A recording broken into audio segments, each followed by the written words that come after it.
Hi, everyone. I'm just starting to admit everyone that's here. Feel free to join with or without your camera on. We're going to keep ourselves muted for the presentation just to ensure it goes smoothly. But you're welcome to have your camera on for a little bit of more interaction. And in the meantime, while we wait, why don't you tell us in the chat where you're tuning in from so we can see where everyone's watching from this evening. And we'll wait for some more people to get here. It's not quite 7 yet, so we have a bit more time. We're close.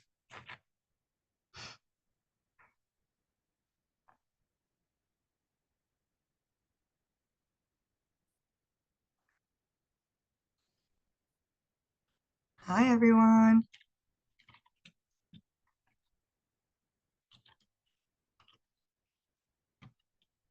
A few more minutes before we start. We're excited for this program this evening.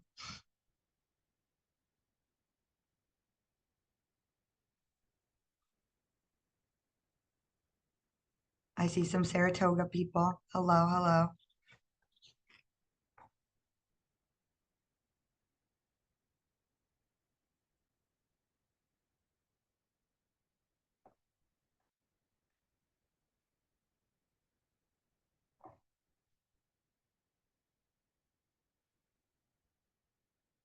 Some Wilton. Hi, Wilton. Hello, everyone.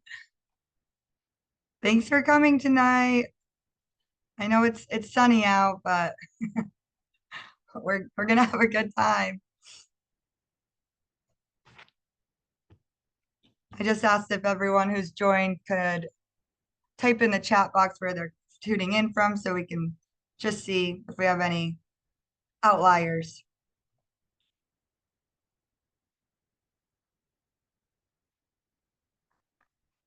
And feel free to have your cameras on for this program. We want to make it a little bit more interactive. We are going to keep ourselves muted just to keep things running smoothly tonight.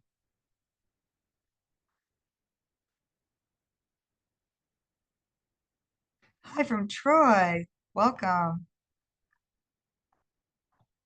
I'm in Saratoga. Nell and Louisa are in New Paltz, New York at the Mohonk Mountain House in the mountains, as one would think.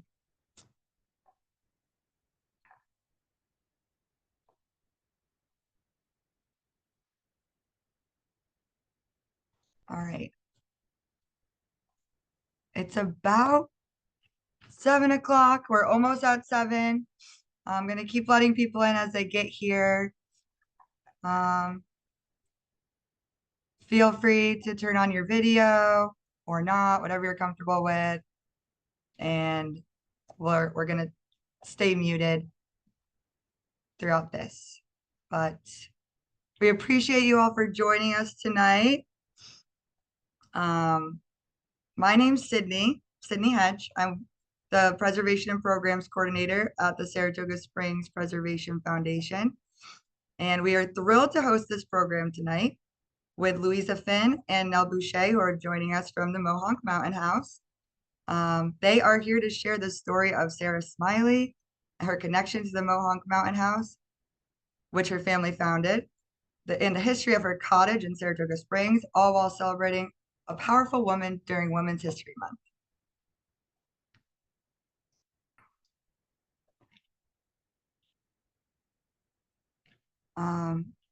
So here we go. For those of you who may be unfamiliar with the Saratoga Springs Preservation Foundation, we were established in 1977 in order to promote the preservation and enhancement of the architectural, cultural, and landscaped heritage of Saratoga Springs. The foundation carries out its mission through advocacy, technical assistance, education, and restoration. We have advocated for the preservation of the Henry Lawrence House here, at 182 Excelsior Avenue, as well as 65 Violet Street. We lead summer strolls from June to September every year that tour various locations within Saratoga. I'm sure I've seen some of you on these strolls. And of course, we advocated for the Smiley Brackett House, the Smiley Brackett Cottage, to be designated as a local landmark, which provides a measure of protection against demolition, which we received. Our next big campaign will be the 128, 130 Clinton Street project. We're here in the bottom right corner, but stay tuned for that. So, membership support allows us to coordinate and collaborate with others in order to host programs like tonight's educational program, as well as continue our preservation efforts.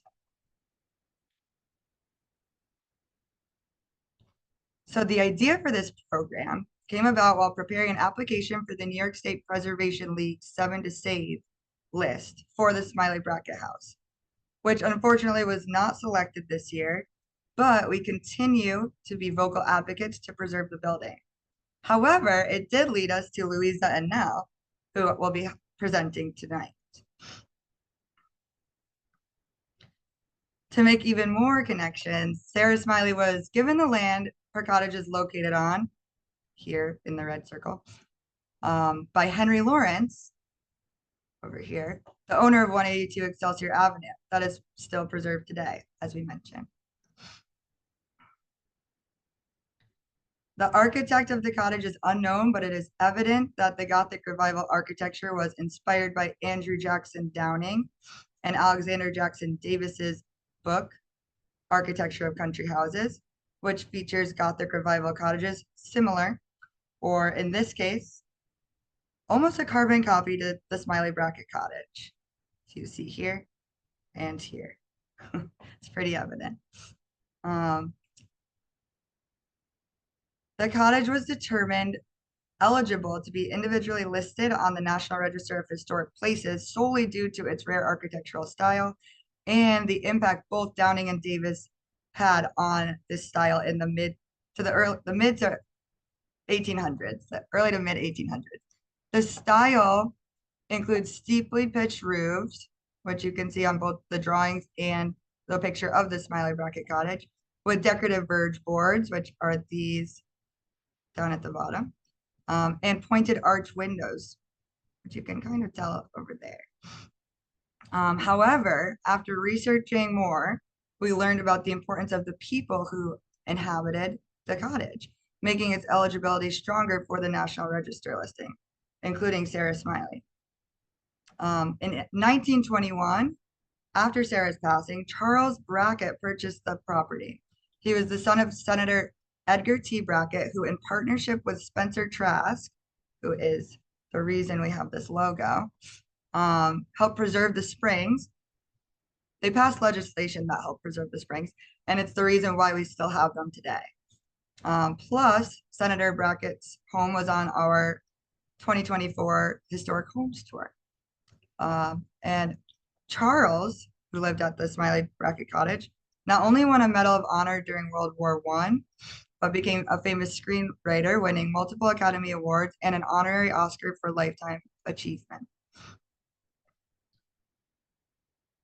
Charles most likely added the accessory structures to the property, which are located on either side, in the same Gothic Revival style during his ownership, all of which are historic today. The foundation continues to encourage people to write to city officials to enforce the maintenance code to ensure the preservation of this building, and we hope that this program inspires that.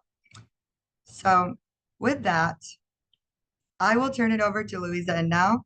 I'll be monitoring the chat, so if you have any questions that pop up during the program, feel free to drop them in there. Again, feel free to keep your cameras on or off to create a little bit of a more interactive environment, but again, we will keep ourselves muted. We will upload this on our YouTube after the fact, and sorry, that was me. oh. And thank you all for being here. I was like, wait a minute. All right. All right. Thank you. Well, you've already met Louisa Finn. I'm Nell Boucher, Mohonk Mountain House's historian and archivist. And Louisa is a fourth generation member of the Smiley family, who have been proprietors of Mohonk Mountain House since 1870. Louisa grew up in the Hudson Valley, frequently visiting Mohonk where her grandmother lived.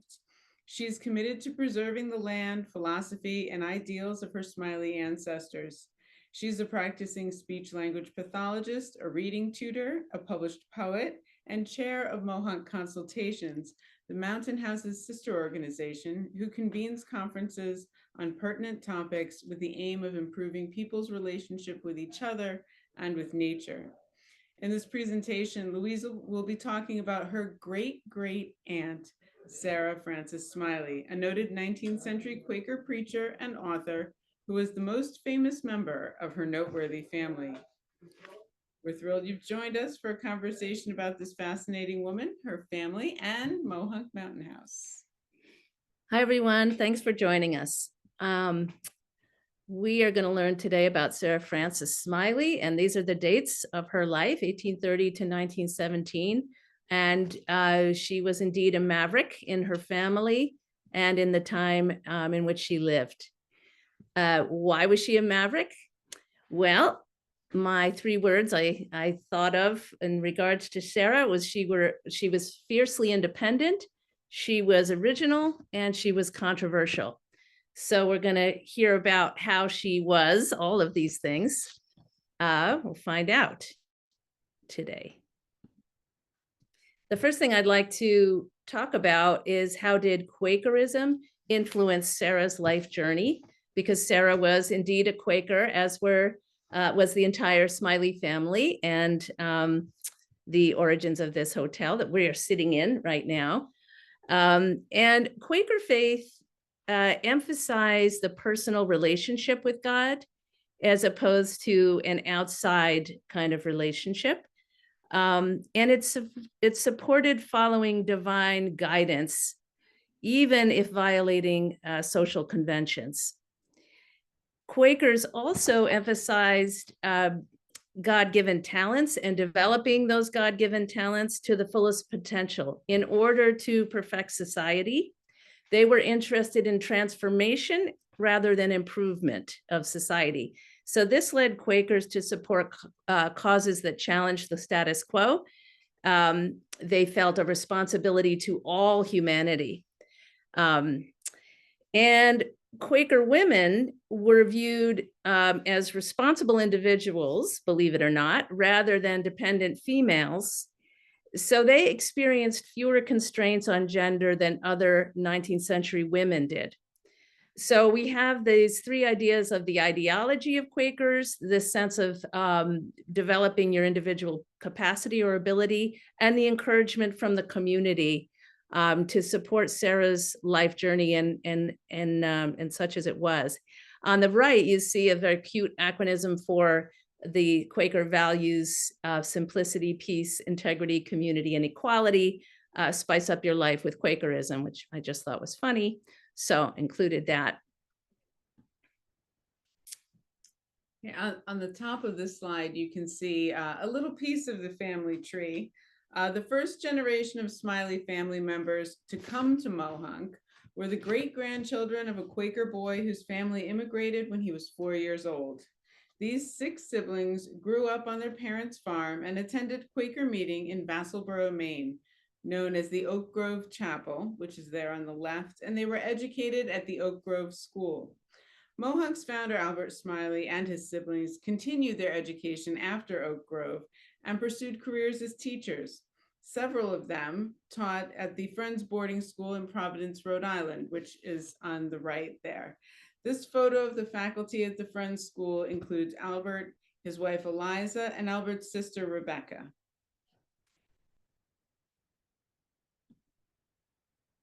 Now a little historical context for Sarah's evangelism.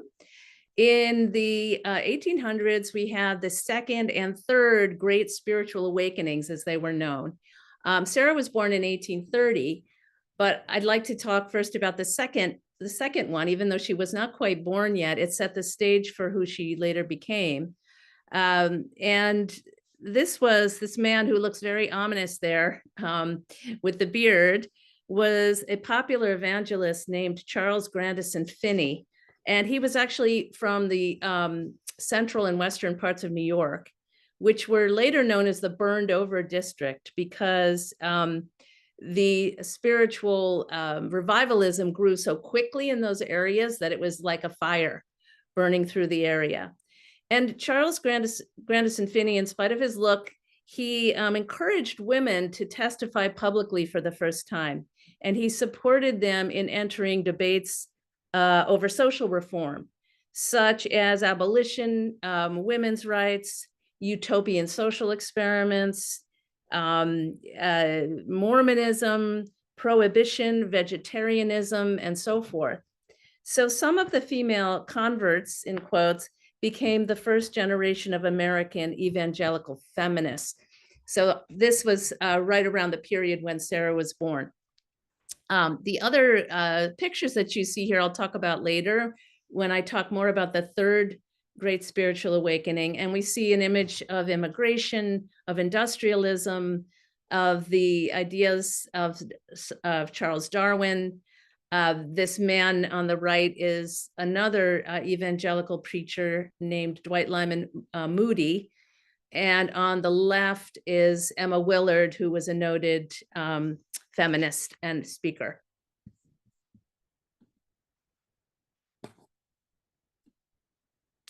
In 1865, April of 1865, Lee surrenders. So the Civil War is officially over.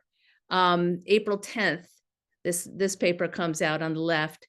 A week later, Lincoln is shot, April 15th, 1865.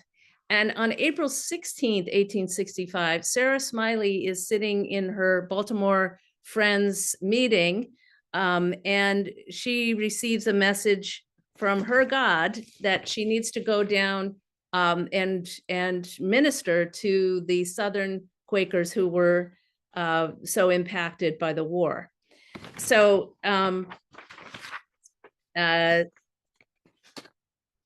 this is the, she goes down to the South, and we have in our possession, not her original journal. She keeps a journal from 1865, 1866, and 7, when she makes trips down to the war, down to the South after the war. And I'm just gonna pass this along here. The original journals were given by a cousin of ours, an ancestor of mine, who gave them to the Guilford College in North Carolina in 1950s. But Nell, our archivist, was able to get the archivist there to send us the manuscripts, the typed manuscripts, not the original journal articles, journals. So we were able to research and look at these in preparation for this event tonight, and they are absolutely fascinating. This is an illustration of Sarah that another cousin of mine, fourth generation, Rachel Bo Madison, did. And it pictures Sarah on a boat going down south after the war. And I just would like to emphasize how extraordinary this journey was. You know, most houses and livelihoods were destroyed down south after the Civil War. All the schools were burned. There were very limited accommodations, very limited travel options. She travels by boat from Washington, D.C. along the coast of Virginia, and by horse and cart when they're available, sometimes by train in North Carolina. She's often the only woman. She's accompanied by one Quaker gentleman named R.C. Janney.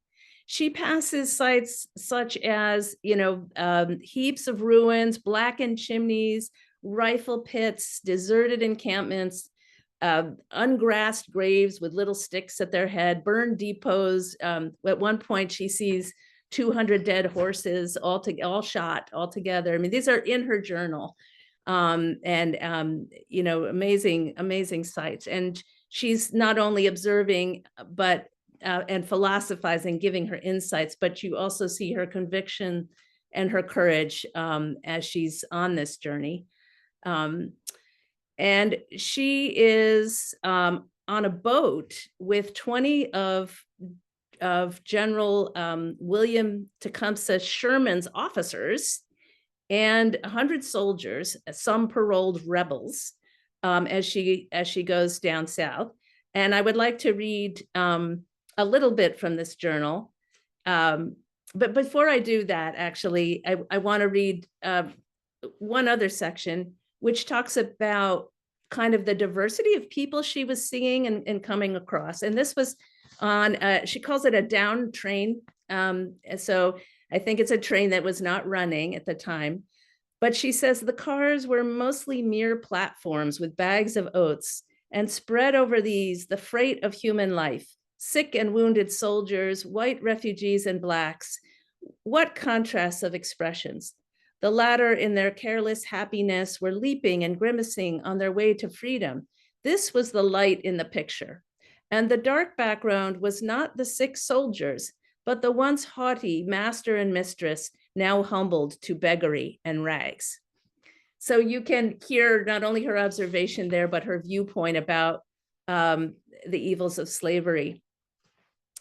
As I said, she's on a boat with General William Tecumseh Sherman's army, some of the members of his army. They were known for their scorched earth policy and their total war tactics. They were credited with winning the Civil War. They captured Savannah in December of 1864, and they were known as the heroes of the greatest march on record at the time, if you were from the North, of course. So here's what she says, a segment from her journal about this. The officers were most anxious to get on, as it was rumored that the army had moved north from Raleigh and their furloughs were expiring. So a military necessity was announced and the John Tracy was ordered. I'm just going to forward this so you can see some of what her journal looked like as I read. This is, of course, the typed part. The John Tracy was ordered, small and crazy and unseaworthy as she was, to go down to Newark. Only the officers and ourselves were to go. The shabby cabin was crowded, but forthwith a panic seized the company, and more than half of them went on shore, afraid to trust the lives made precious by the many perils they had escaped to such a craft on such a sea. I stood firm and persuaded R.C. Janney to keep on. Finally, all but a very few of the officers returned, one of them remarking to me that they ought to have at least as much courage as a lady. Yet it was not mere courage but that kept me up, but faith that in pursuing such a mission, my life would be protected. And now our little cabin was full, our old company with others, some 40 officers in all, and all belonging to Sherman's army.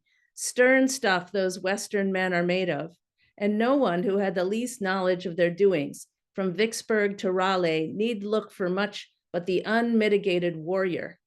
My Vermont acquaintance had given out at the last moment, and I was now the only lady with my comfort at their mercy.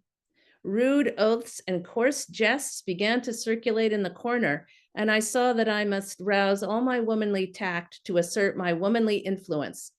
Happily, it prevailed in the end. I had with me Colton's large map of Eastern North Carolina. An officer near me begged a glance, and I traced out our route, no easy one to understand without such help. One after another followed, and all were highly gratified. That yard's length roll of map was my succor. Soon a magnificent flag was brought in and unfurled, blazoned with the names of all their victories up to this last campaign. A colonel who had passed safely through all these battles rehearsed the tale to R.C. Janney and myself. And as I listened, the magnitude and awfulness of this great contest was no longer a vague and distant distress, but a reality, something going on since, and I felt that I was living in a period of time, the momentous events of which called for deep and solemn ponderings. So I think that really shows the situation she put herself in. I just want to go back to 1 second to see this map here that my cousin drew. Sarah Smiley is the one that she's talking about, that she was able to tame these rowdy soldiers with by showing the route that they were going on. And I just thought that was such an example of her courage and her imagination. And then just, reading this quote on the slide, that is also from her journal. If we are only humble enough and wise enough, and we can be wise only as we are teachable, we shall at the end find the blessing designed for all of us, for the slave first, and then for both North and South. There will be a need more than ever for all earnest people, all who love the truth and right, to battle on. Such a time is rarely given to a nation, and as we sow, so shall we reap. So I have found such kind of comfort in the times that we happen to be living in, reading the journals of Sarah Smiley in this also extremely fraught time in American history.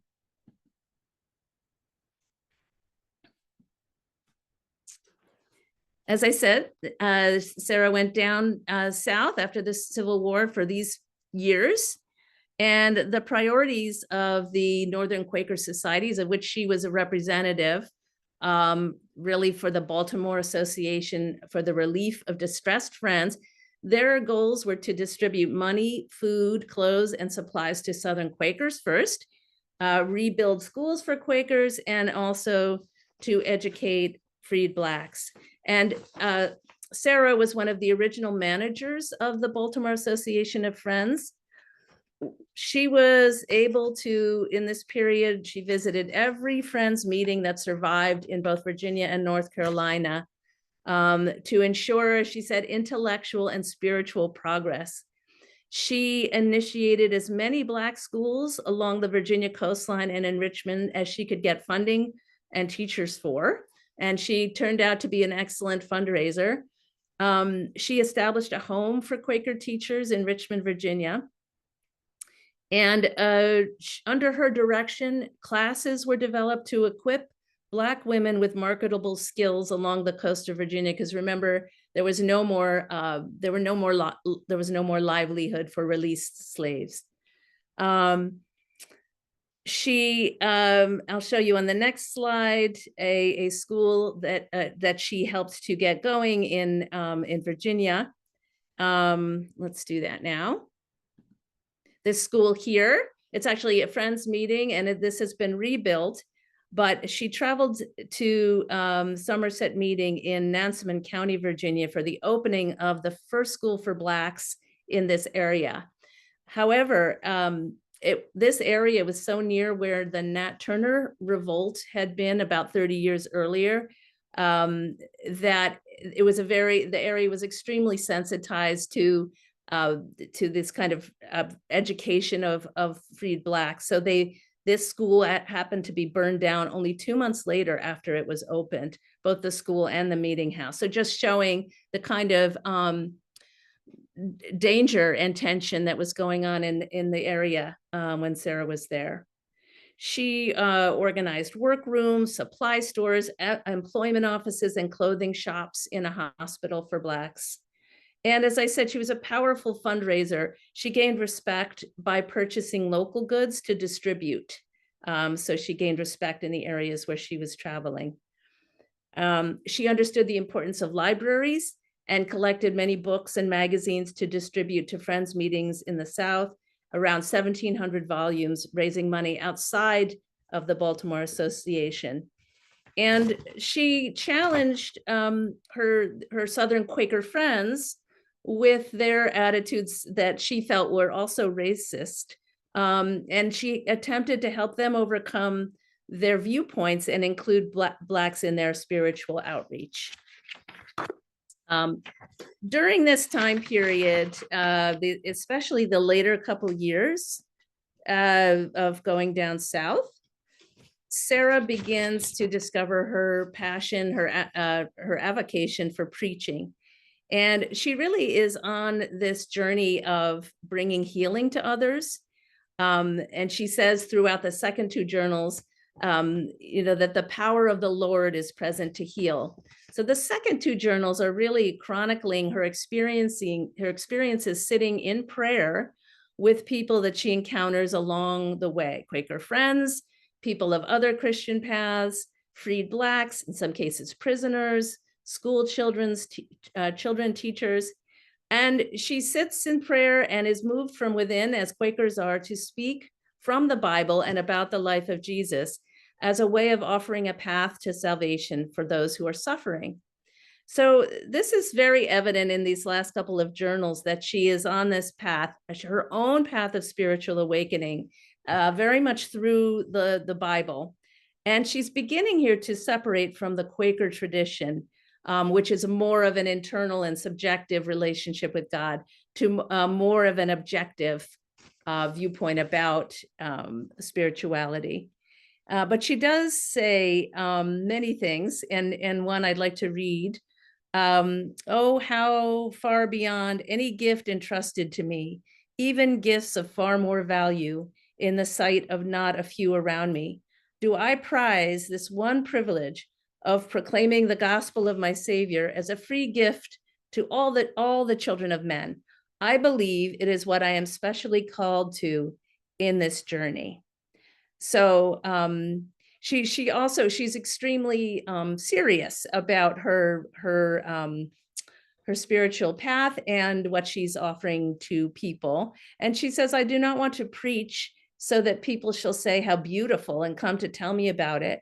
I do desire to preach so that these truths shall enter their hearts and they go home to seek their Lord.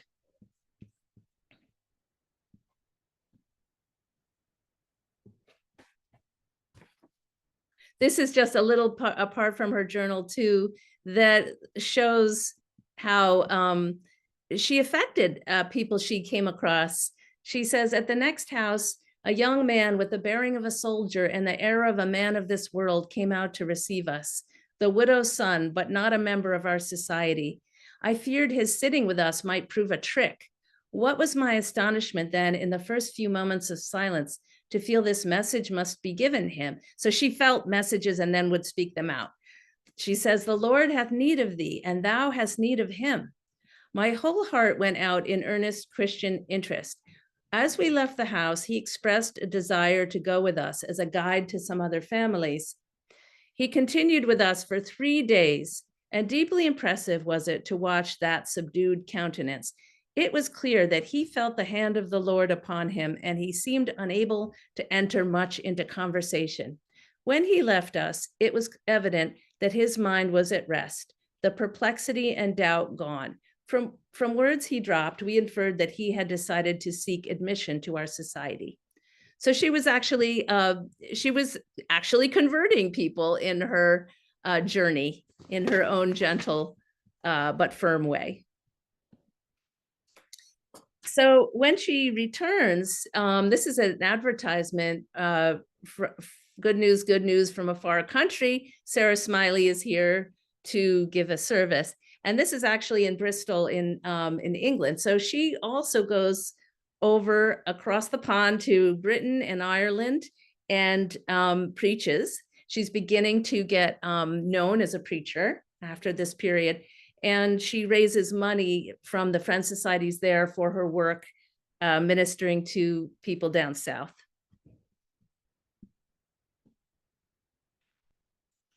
So Sarah brought humanitarian aid and established schools in the war-torn South, as Louisa described. In the autumn of 1869, Sarah took a break to spend time with her family. Sarah Smiley, her sister Rebecca, her brother Alfred Smiley, his wife, children, and some friends decided to have a hike and a picnic.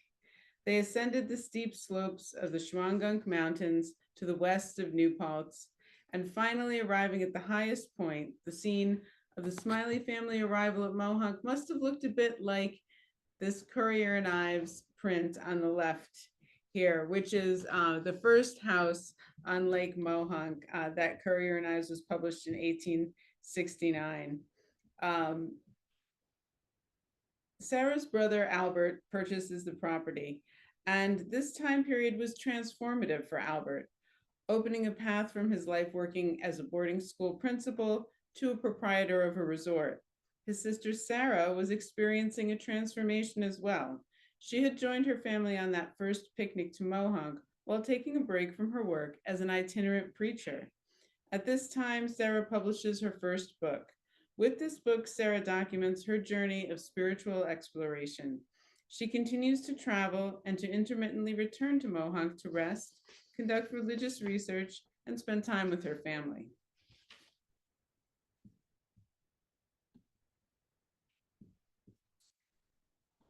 In 1872, I'm sorry, I just went ahead too far.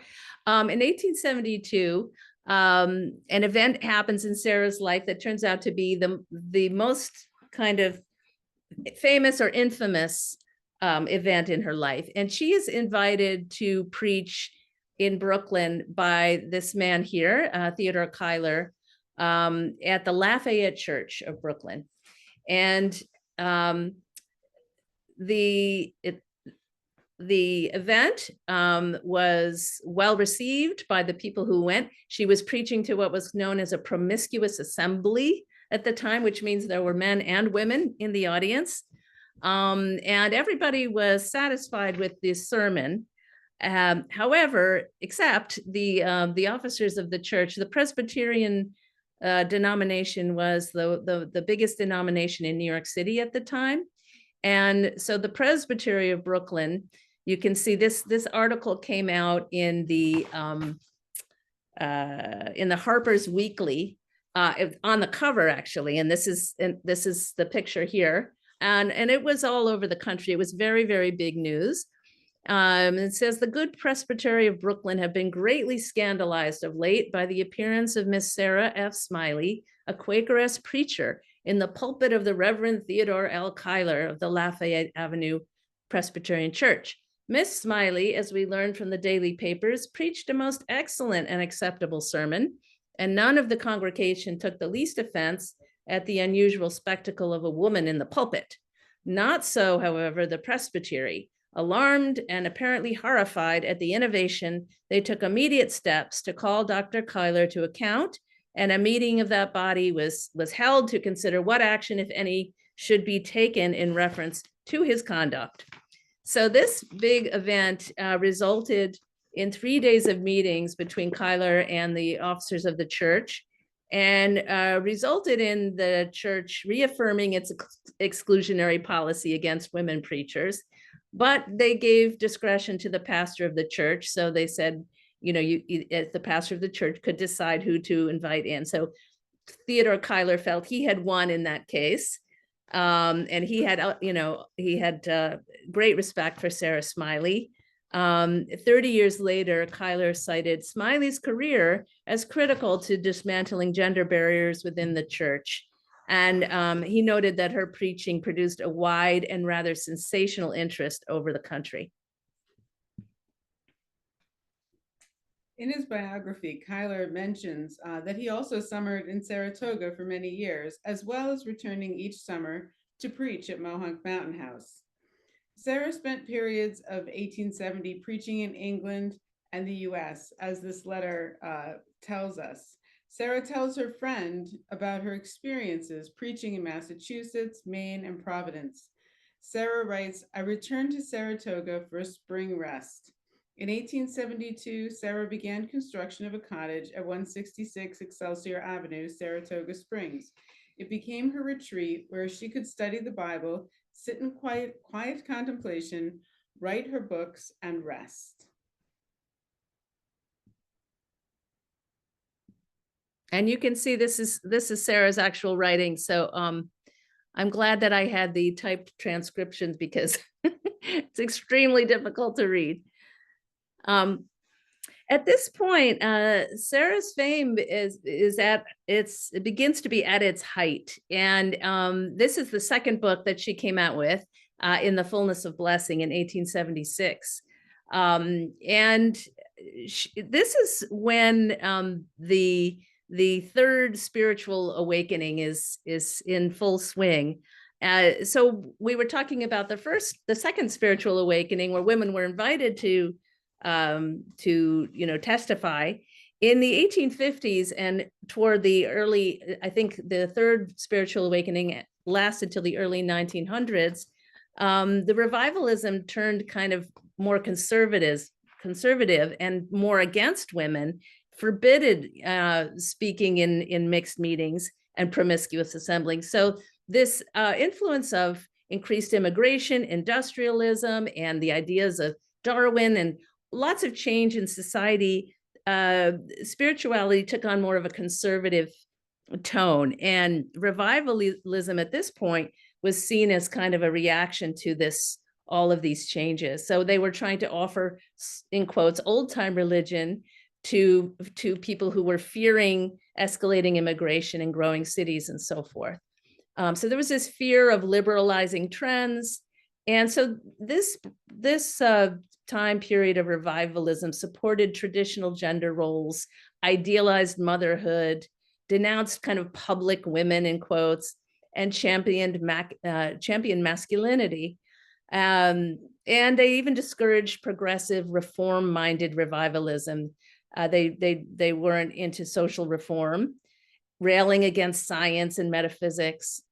And they were preserving interdenominational unity by excluding women from speaking in prayer meetings. However, there's this very popular evangelist, Dwight Lyman Moody, and he actually invited women to help him to come help preach, because largely because he wanted to increase his audience. And he knew that people such as Sarah Smiley would get a big audience, and people like Emma Willard that I showed before. So in the 1870s, he called upon New England women to help him as he was concerned about growing his audience. And so the women who came and preached, including Sarah Smiley, played key roles in this movement, and they were not towing the party line, as it were. They were acting publicly, even though the rhetoric was about, staying at home. They were interpreting the scriptures non-literally. They were giving out charity and championing social causes such as temperance reform. And here's an article from this time period from near Saratoga, the Ogdensburg Journal. And it's saying that Miss Sarah Smiley is preaching at the Grand Union Hotel. And there's great interest. The audience is saying things like, "Did you see her? Let's go near for a look at her. She looks real sweet, don't she?" And near the end of the article, short article, it says that the vice president of the country is there to see her. This would have been Henry Nelson, who was the vice president, I think, under Grant's second term. And people such as millionaire brokers from Wall Street are there. The last line says, "Miss Smiley is living here in a cottage built by herself." And obviously, we don't think she built the cottage herself, but she had it built. And then this is a quote from another article of the time. Sarah Smiley, the Quaker preacher, has taken captive the Toledo blade, for whom her sweet voice swells out into mellifluous undulations more captivating than the highest flights of oratory. So I love that quote because it kind of tries to express how she sounded and how she captivated people with her voice and her message. Another really surprise, actually, in my research about Sarah was finding this article from the New York Times. It might have been like the style section of the Times, which was written in 1882. This person had just visited Lake Mohonk Mountain House for the first time, and they are introducing the hotel and also the brothers Albert and Alfred, who started Mohonk Mountain House. Growing up as a child here, running through the halls, I would see Sarah Smiley's picture on the hallway going to the dining room. And I always thought, okay, I knew she was a preacher and that she was the sister of Albert and Alfred, but I certainly thought of Albert and Alfred as the famous ones.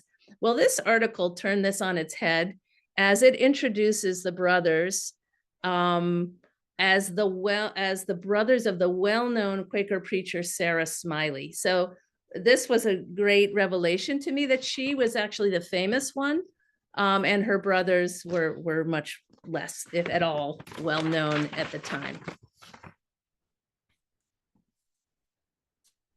Meanwhile, back at Mohonk, Sarah's brother Albert had enlisted, who is standing there, that's Albert and Alfred. Alfred is sitting and Albert is standing, had enlisted the help of first his brother Alfred and later his brother Daniel in the development of a sprawling mountain house. Where once there was a small inn on the shore of a mountain lake, now there was a sprawling Victorian resort. Even today, arriving guests drive by the two-story summer house in the center of the garden. You see it on the left there. The design for Mohonk's two-story summer house can be found in Andrew Jackson Downing's book, Landscape Architecture and Rural Gardening. Andrew Jackson Downing and his partner, Calvert Vaux, were known for designing Hudson River Valley estates of prominent New Yorkers. All of Downing's books were part of the Smiley Library here at Mohonk Mountain House, as were issues of the periodical The Horticulturalist, edited by Downing. In another of Downing's books, The Architecture of Country Houses, is a drawing that almost exactly matches Sarah Smiley's cottage in Saratoga Springs. While we're still on this page, I just want to emphasize that her brothers, Albert and Alfred, were not supportive, particularly of Sarah Smiley's spiritual path. It was very different from theirs. However, they were supportive of her financially. They offered her an allowance. So they accepted her, but they really did not agree with her spiritual beliefs. I love this quote from a novelist of the time in the Appleton Journal. A woman who has a voice as sweet as a robin's, a face as serene as a Madonna's, and a purpose as fixed as a Quaker's. Virtually forgotten by later generations, Sarah Smiley stood as one of the nation's most popular Gilded Age preachers. In 1872, the very same year that she received the land and preached in Brooklyn, she resigned membership from the Society of Friends and received a water baptism in New York, later joining the Episcopalian faith in 1880.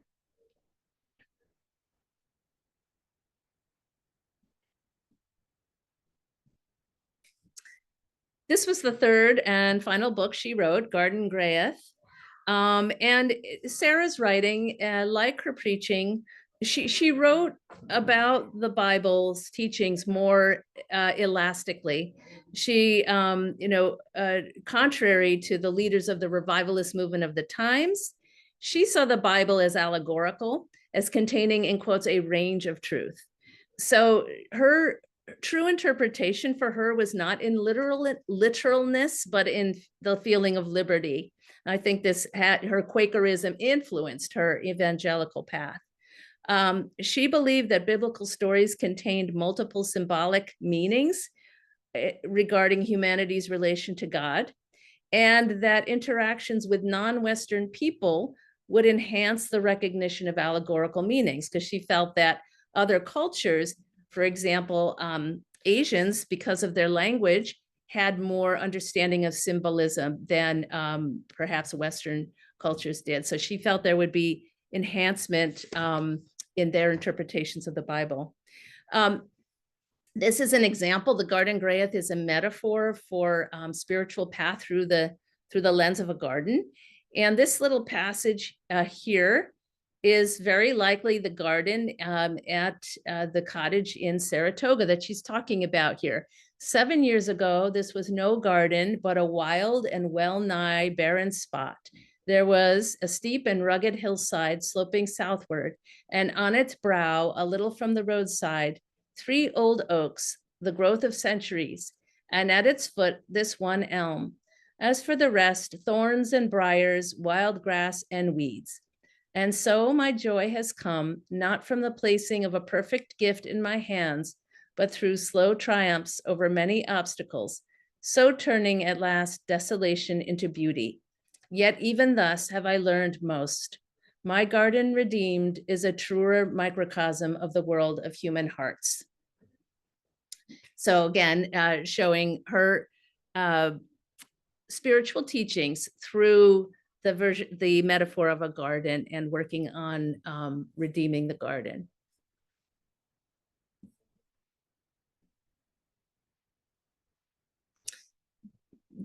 As she matured in her life and in her profession, she felt that she had reached her position of notoriety through books and through study. And she felt that books and study were to be, in quotes, the weapons of her spiritual warfare. And so she set to work to gather a library and found a school of Anglican learning. And primarily for women who may not have been able to get out and about as much as men at the time. She received the approval and the support from the Bishop of Albany, and she developed this home study, Society for the Home Study of Holy Scripture and Church History.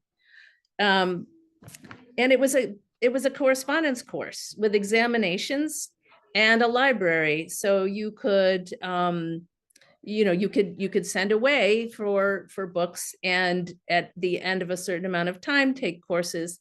And I believe it was a 4-year course of study. So she was devoted to leading American women into this intellectual and spiritual discipline. She felt that, in America, the distances between towns were often so great. This was a kind of a niche she filled, where she founded this organization that was flexible and accessible and inclusive, an inclusive way to study Catholic, in this case, Christian theology. As I said, the brothers, Albert and Alfred, were not approving of her religious viewpoint, but they did provide an allowance, which allowed Sarah to build up a library of 6,000 volumes.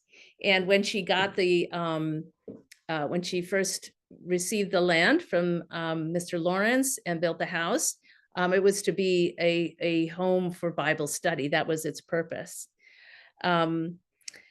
Before her death, she worked to raise an endowment fund to support the library. And as she grew old and her brother Albert became more feeble, she became very anxious about the future of her society. And she spent one sleepless night pacing and praying aloud that God might put it into her brother's heart to give her $5,000 to use for the library. In the midst of pleading, the story says, a peace entered her heart and she slept. 6 months later, upon the death of Albert, an addition to his will was found, and it was dated on the very night, that same night of her prayer, leaving to my sister Sarah the sum of $5,000 to use as she may choose. May it be blessed to the largest fulfillment of her hopes. So I'd like to end with this slide in the sense that the relationship between the siblings was really close in its heart, even though their paths were so very different. And you see that quote here upon his death. And of course, we all know, you know better than I do. I have not been up to see the cottage, but there it is. And this was to be a home for Bible study originally.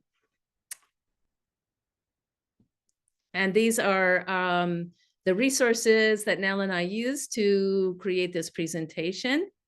And we would like to open it up to questions in right now. So if anybody has questions, we would be really happy to answer them.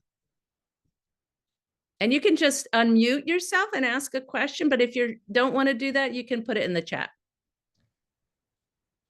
To make it easier, if you press the react at the bottom of the screen, you can choose to raise your hand, and then I can see you and click on, oh, who owns the house now?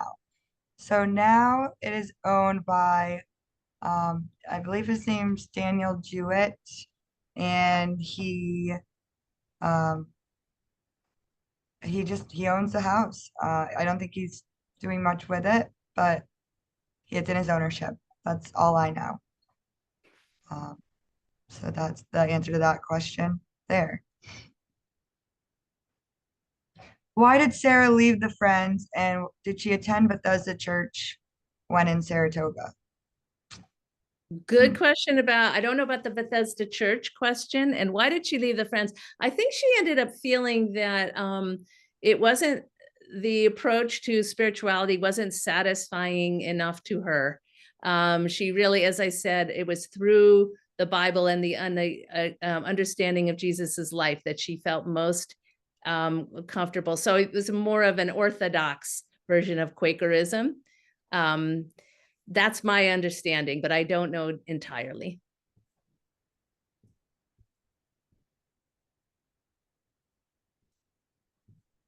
I'm looking through the crowd to see if there's any other questions or hand raises or anything like that. I might have to unmute you as the host, but I'm scanning. How long did she live, and did she ever have a family? Yeah, she lived until 1917, and that was so extraordinary too, that she was, and there's no mention in anything I've read of a romantic partner, or certainly not a family other than her siblings. So she was really dedicated her life to relationship with God. A woman of the times. Mm-hmm. And then not also. For her time, right? Oh, the address for the Saratoga Cottage is 166 Excelsior Avenue. So it's right down the street from the Henry Lawrence house, which is 182 Excelsior Avenue. And they're both still there. That was a question. How many years did you live in or visit Saratoga? Do we know the answer collectively? Was 72. She traveled a lot, but I think she 72 to, I don't know. I guess probably the fast math. I don't know if I can do that, but She died I'm in assuming if she died in 1917, I'm assuming 45 years. That's the math of the time the cottage was built until her death. So I know it's never good to assume, but a long time. the math. Sarah get involved with the suffrage movement, I see. I don't think so. I don't have evidence that she did. I think her path and her calling was very much spiritual. But I think she was, as I mentioned, in terms of the revivalist meeting, she was certainly in the environment of. And one would think just her presence, just her model was encouraging to women in that way, but I don't think she specifically advocated for suffrage, as far as I know.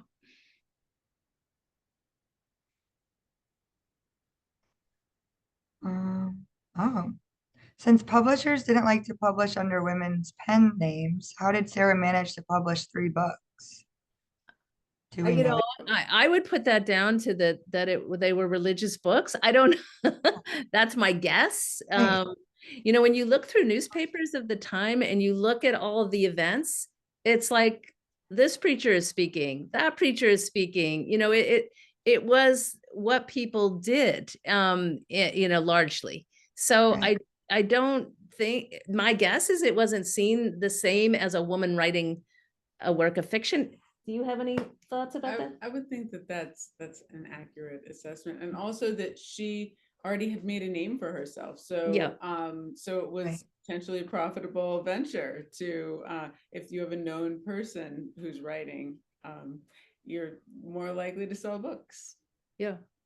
I was able, we have a copy of the second 2 books up here at the archives, but the first one we don't. And I was able to find not an original copy, but a reprint. It's still, you know, out there. So it's interesting. Do we have any other questions at all? These are great questions. I'm glad that they're being asked. I'm curious if people in the audience have been to Mohonk. Oh, that's a question for everyone. Oh, and I see a question from my cousin. Do you know anything about Sarah's early education as a youth, either at home or in her community? You Her wanna go early for that? education as a youth. So she was educated at the Oak Grove School, which was the Quaker school in their town, the same school where her brothers and her sister Rebecca were educated. Then they all went off to secondary educations. Sarah went to, now I'm blanking on the name of the school. Oh, in Maine. In Bedford, Massachusetts. Okay. So she did attend secondary school, and then she became a teacher by training. Although she obviously went on to do all of these other things. She had a very diverse life. So that was before she went south after the Civil War. I'm seeing some responses about people who have either been to, went to a wedding at Mohonk, always wanted to go. We really invite you to come. You know, even if you just come for the day and wander around, it's a wonderful, you know, wonderful. There's so much richness here, and you know, you feel a little bit more of that connection. Yeah, I think it's great that Try to go we once a connect year. to so many things. It always I'm in awe every time. So I think that's wonderful. That Yeah, well, you know what, this person who says, I am so amazed that the cottage I admire and I wish was preserved every time I drive to the mall was also a Smiley family building. I had no idea either, you know. I don't know if Nell, did you know, Nell? I didn't know that it still existed. I knew from our materials here that Sarah had a cottage in Saratoga. I didn't know that it was still standing until whoever reached out for you to write a letter of support. Yeah. I think that was a great thing for all of us. We're learning from each other. I like this. My kids complain that I dragged them on the house tour, but now one is a history and art major at New Paltz. The parents win. We have a question from Lorraine. I see your hand, Lorraine. Yeah. Catholic school. I just wanted to, you mentioned about visiting Mohonk, and we were always kind of attracted to that. Many years ago, when our children were younger and we were traveling up to Saratoga from Washington, D.C., we stopped by. We thought we'd have lunch there. And they stopped us at a guardhouse and said, unless we had a confirmed reservation or were staying there, we could not enter the property. And we had to turn around and leave, which was very disappointing and left a very bad experience. Yeah. Can you really just go up and visit the way you've suggested? You can purchase hiking passes if you don't want to come for lunch or obviously be an overnight guest. So you can do that through the website. We did want to come for lunch, but we had not made an advance reservation and they wouldn't let us in. Oh, well, now you can, if there's availability in the dining room, you can make reservations. You can make reservations online or call the day now. Right. So I don't know what time. Oh, this would have been like 1991. Okay. All right. So now in the well, I'm happy to know that, because we've always been, we remember that moment and we've never returned on purpose. We go to the Greenbrier and stay at the Greenbrier, and we've never ventured, and we go to Sagamore, but we've never attempted Mohonk Mountain House again. So we'll give it a go. Thank you. Give 3 chances. Always three chances, right? Chances, right? At least. When you have 2 hungry young children in the car, it's not fun. Right. Thank you. Well, thank you, Lorraine. Here. Okay. I think that's mostly it on the questions, unless anyone has any last minute questions. Oh, there's a question. What can we do to preserve the? Yeah. So to preserve the cottages, what can we do to preserve the house as a national landmark? So I believe that is up to the owner's discretion. We have the research compiled and we're ready, but unfortunately, it's not ours to do anything with. So that's where we stand. So it's on our endangered list still.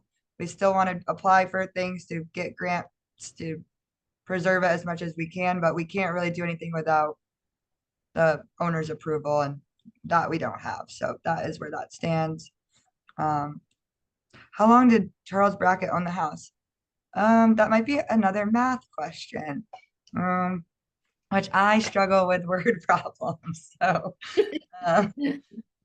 I almost failed that course, but we have, I think he started in 1921, he owned it, and then I don't know when he passed.